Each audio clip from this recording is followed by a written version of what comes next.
Dear students, आज का हमारा टॉपिक है साझेदार का अवकाश ग्रहण करना।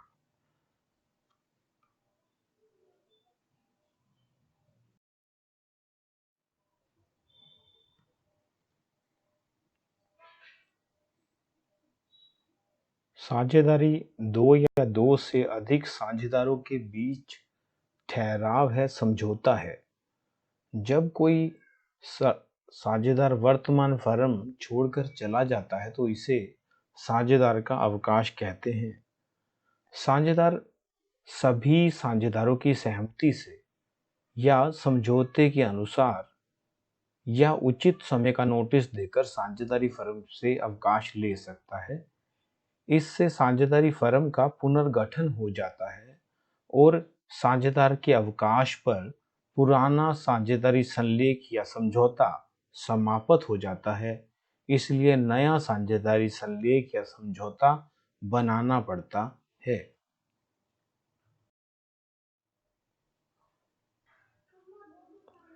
अवकाश ग्रहण करने वाले साझेदार को निम्न राशियां प्राप्त करने का अधिकार होता है।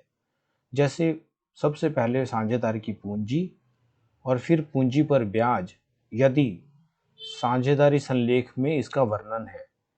ख्याति में उसका हिस्सा, पुराने संचय और पुराने लाभों में उसका हिस्सा, और संपत्तियों व दायित्वों के पुनर्मूल्यांकन से होने वाली लाभ या हानि में उसका हिस्सा। ये सभी पांचों मदें साझेदार के पूंजी खाते में क्रेडिट कर दी जाएंगी और अंत में उसे भुगतान किया जा सकता है।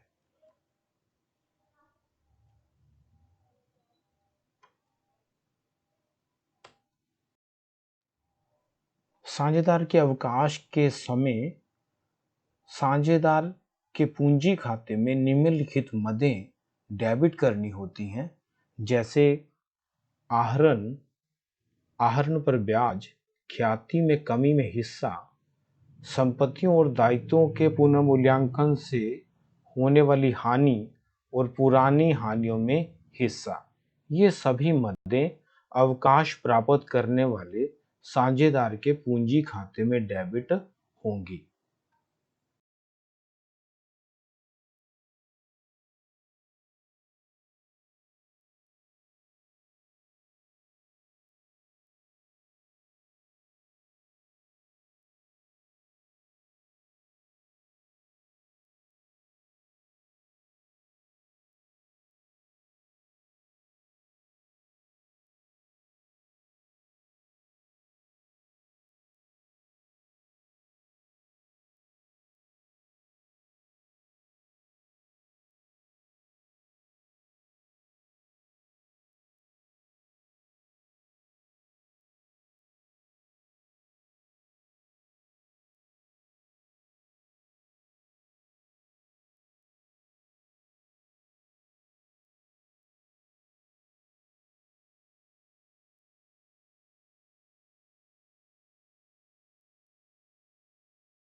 आइए अब एक एग्जाम्पल के माध्यम से हम समझते हैं साझेदार का अवकाश।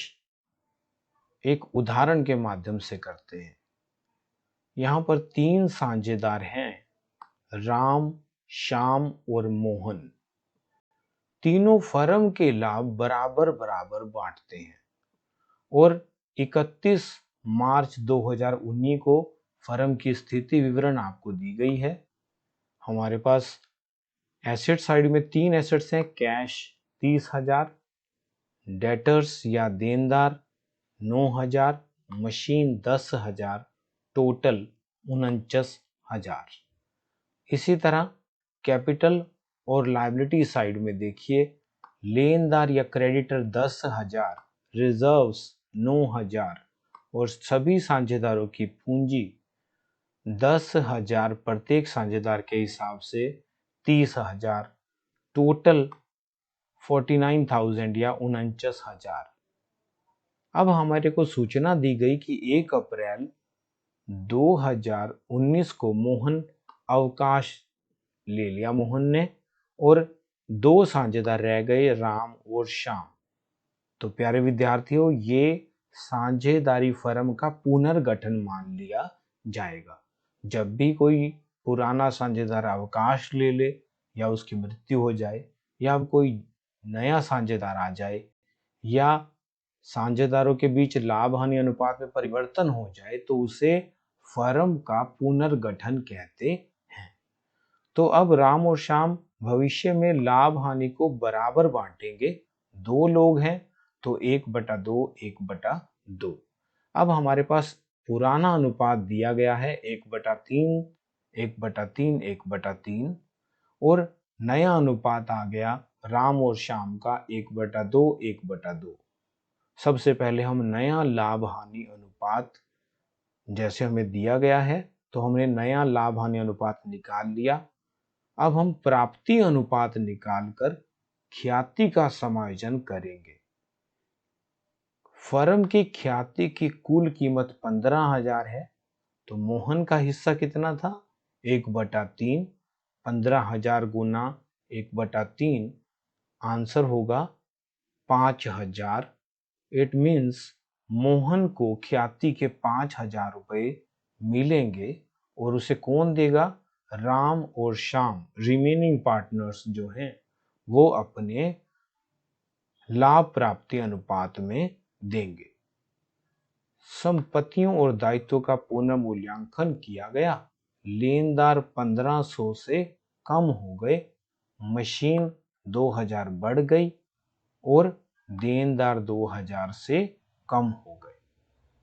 उपरोक्त सूचना के आधार पर हमें रोजनामचा प्रविष्टियां करनी है, पुनर्मूल्यांकन खाता बनाना है, साझेदारों के पूंजी खाते बनाकर पुराने साझेदार को भुगतान करके हमें नया स्थिति विवरण बनाना है।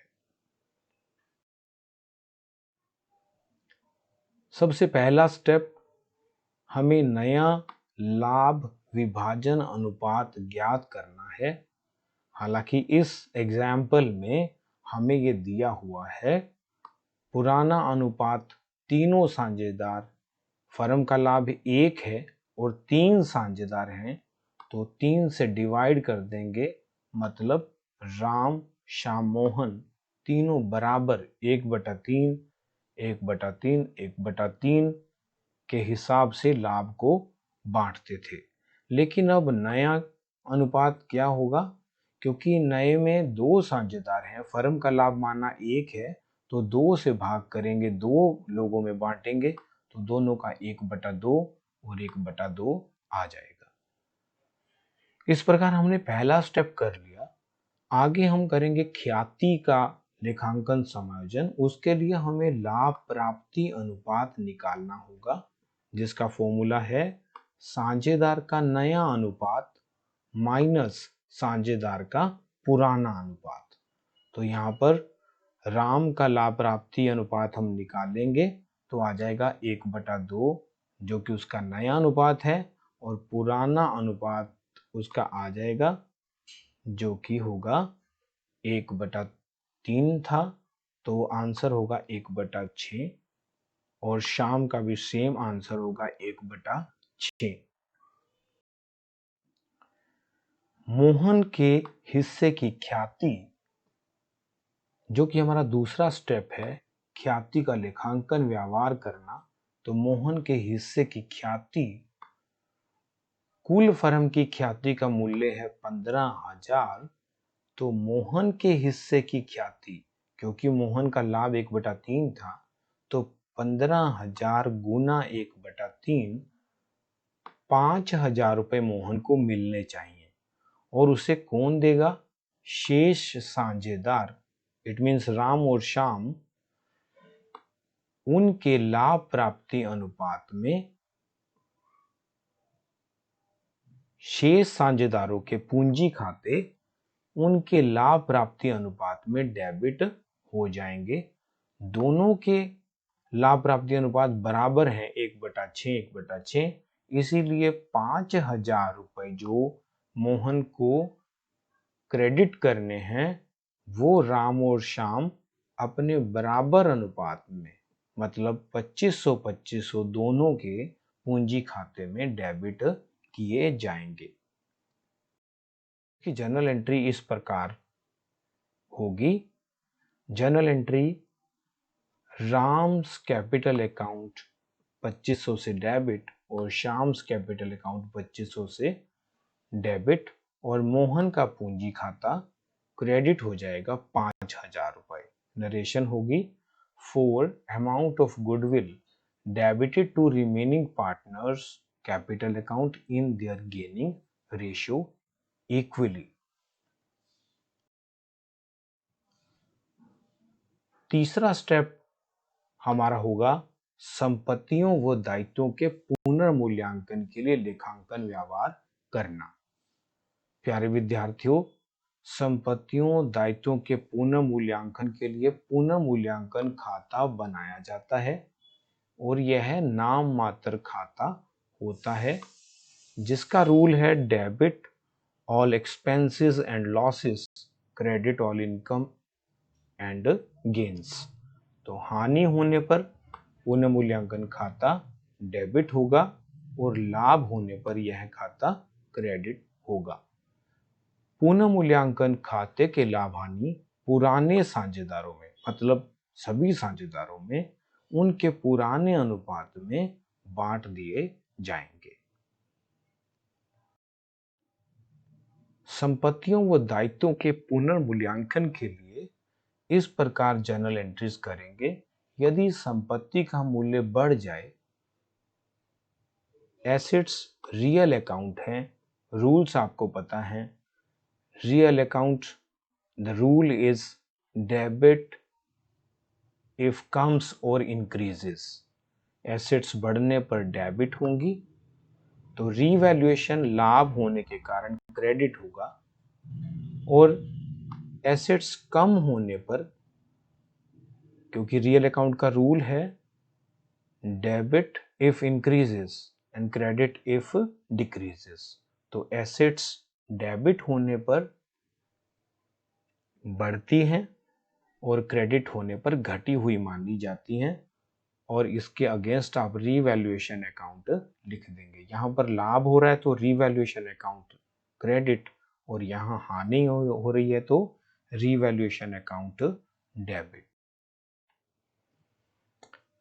संपत्तियों और दायित्वों के पुनर्मूल्यांकन की हम बात कर रहे हैं, तो हमने संपत्तियों के बाद अब दायित्वों को देखना है। दायित्व कम होने पर लाभ होता है तो रीवैल्यूएशन क्रेडिट होगा, और दायित्व बढ़ जाने पर लॉस होता है तो रीवैल्यूएशन डेबिट होगा।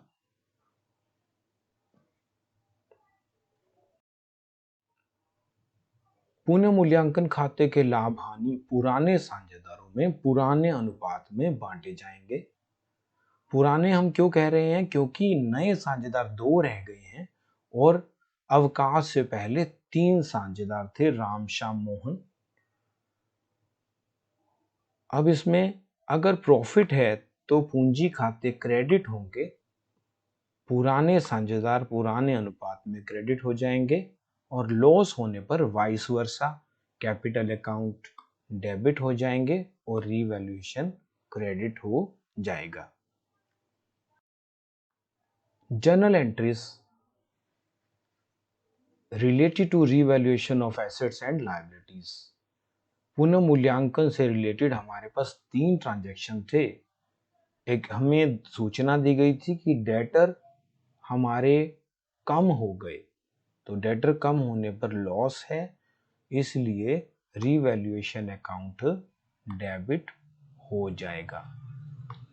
और डेटर आपको पता है रियल अकाउंट है, debit if increases, credit if decreases. अभी डिक्रीज हुए हैं तो क्रेडिट हो जाएंगे 2,000 रुपए से। मशीन 2,000 बढ़ गई, अब मशीन रियल अकाउंट है, डेबिट इफ इंक्रीजेस 2,000, और लाभ हुआ है तो रिवैल्यूएशन अकाउंट क्रेडिट हो जाएगा 2000 से। क्रेडिटर हमारे कम हो गए, इट मीन्स लाभ हुआ, रिवैल्यूएशन लाभ होने पर क्रेडिट होता है 1500 रुपये से। जब हम नेट निकालेंगे तो हमारे पास 1500 का लाभ आया। Profit of revaluation will be distributed in old partners in their old ratio। और हमारे 3 ओल्ड पार्टनर थे, राम, श्याम, मोहन, तीनों को बराबर 500 रुपये प्रत्येक साझेदार के पूंजी खाते में क्रेडिट कर दिया जाएगा। आइए अब देखते हैं किस प्रकार हम बनाएंगे रिवैल्यूएशन अकाउंट। रिवैल्यूएशन अकाउंट की दो साइड्स हैं, डेबिट साइड और credit side. Revaluation account nominal account है। The rule is debit all expenses, credit all incomes. Debtor हमारे कम हो गए, लॉस हुआ, मशीन बढ़ गई, और क्रेडिटर हमारे कम हो गए। 1500 का लाभ हुआ और ये 1500 का लाभ 3 साझेदारों में 500 रुपए के हिसाब से बढ़ जाएगा। इस प्रकार पुनः मूल्यांकन हो जाएगा। पुराने संचयों व संचित लाभों का लेखांकन व्यवहार करना, ये हमारा चौथा टॉपिक रहेगा, चौथा पॉइंट रहेगा। और अब हम देखते हैं कि पुराने रिजर्व या पुराने प्रॉफिट्स किस प्रकार से बांटे जाएंगे। यदि कोई साझेदार अवकाश लेता है तो पुराने लाभों में या संचयों में उसका हिस्सा होता है, इसीलिए जनरल रिजर्व पुराने साझेदारों में पुराने अनुपात में बांट दिया जाता है। और यदि कोई debit balance of profit and loss पड़ा है तो साझेदारों के पूंजी खाते पुराने अनुपात में डेबिट कर दिए जाते हैं। प्यारे बच्चों, इस एग्जाम्पल में हमने देखा कि पुराने रिजर्व 9000 रुपए थे और 3 साझेदार राम, श्याम, मोहन, उन तीनों को ही उसका हिस्सा मिलना चाहिए था। तो 9000 रुपए को हम उनके पुराने अनुपात, इट मीन्स 1/3 में बांट देंगे। 9000 रुपए को तीनों साझेदारों को बराबर 3-3 हजार रुपए बांट दिया जाएगा। इस प्रकार 5वें नंबर पर हम करेंगे कि साझेदारों के पूंजी खातों को समायोजन करना।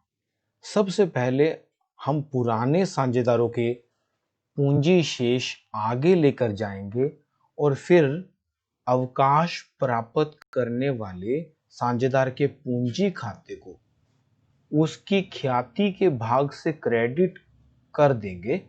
जैसे मोहन अवकाश लेने जा रहा है तो मोहन की पूंजी उसके पूंजी खाते में क्रेडिट 5000 रुपए ख्याति के उसके पूंजी खाते में क्रेडिट कर दिए जाएंगे।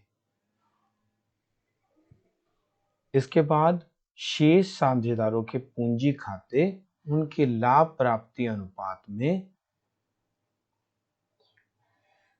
डेबिट कर दिए जाएंगे। मोहन के हिस्से की ख्याति 2500 रुपए राम लाएगा, राम का पूंजी खाता डेबिट होगा, और श्याम का 2500 रुपए डेबिट होगा। तो मोहन का पूंजी खाता 5000 रुपए से डेबिट क्रेडिट कर दिया जाएगा। पुनः मूल्यांकन के लाभ 1500 हैं। तीनों में 500 रुपए बराबर बांट दिए जाएंगे। पुराने संचय 3000 हैं, 9000 हैं सॉरी, और 3-3 हजार तीनों में बांट दिए जाएंगे। उपरोक्त समायोजन के बाद अवकाश प्राप्त करने वाले साझेदार को भुगतान कर दिया जाएगा और या अगर कैश नहीं है, नगद नहीं है फर्म के पास, तो उसके पूंजी शेष को रन भी माना जा सकता है। इस एग्जाम्पल में हमने, क्योंकि कैश अच्छी पोजीशन पर है, तो हमने उसका भुगतान कर दिया है। आइए अब देखते हैं साझेदारों के पूंजी खाते। सबसे पहला स्टेप, उनके पूंजी खातों के शेष बाय बैलेंस BD 10,000 रुपये ईच। मोहन को 5,000 रुपये ख्याति के क्रेडिट किए जाएंगे, 2,500 रुपये राम की तरफ से और 2,500 श्याम की तरफ से।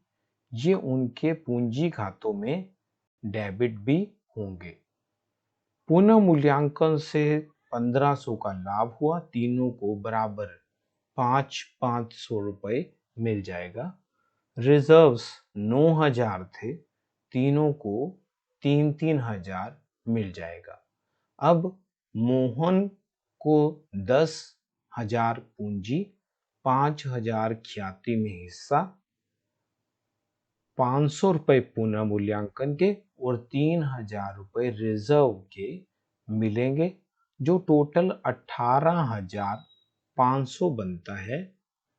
फर्म इसका भुगतान नगद कर देगी और राम का पूंजी खाता 10,000 पूंजी शेष दिखा रहा है, 500 का पुनः मूल्यांकन का लाभ, 3,000 रिजर्व के 13,500 और 2,500 रुपये ख्याति के उनके पूंजी खाते में डेबिट, क्योंकि वो मोहन को दिए जाएंगे।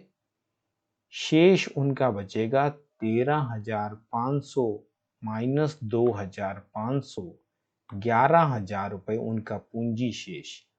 राम और श्याम दोनों का एक समान है, यह बैलेंस शीट में दिखा दिया जाएगा।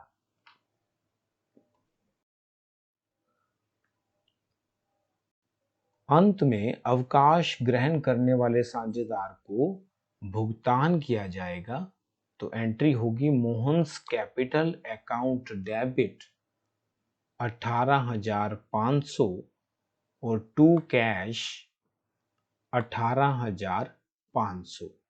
अब हमें नई फर्म का या पुनर्गठन के बाद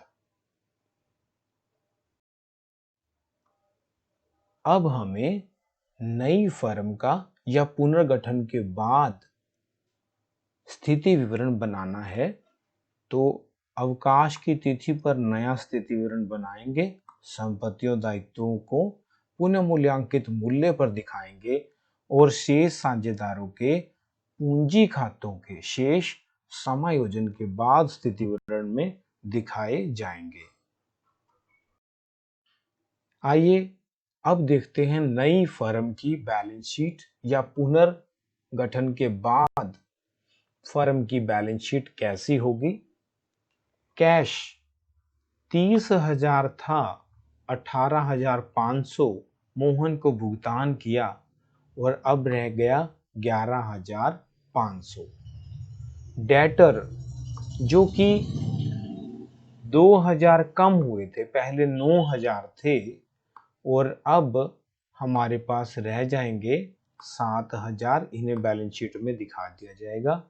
मशीन 10,000 थी और बढ़कर 12,000 हो गई, तो इसे बढ़े हुए मूल्य से दिखा दिया जाएगा।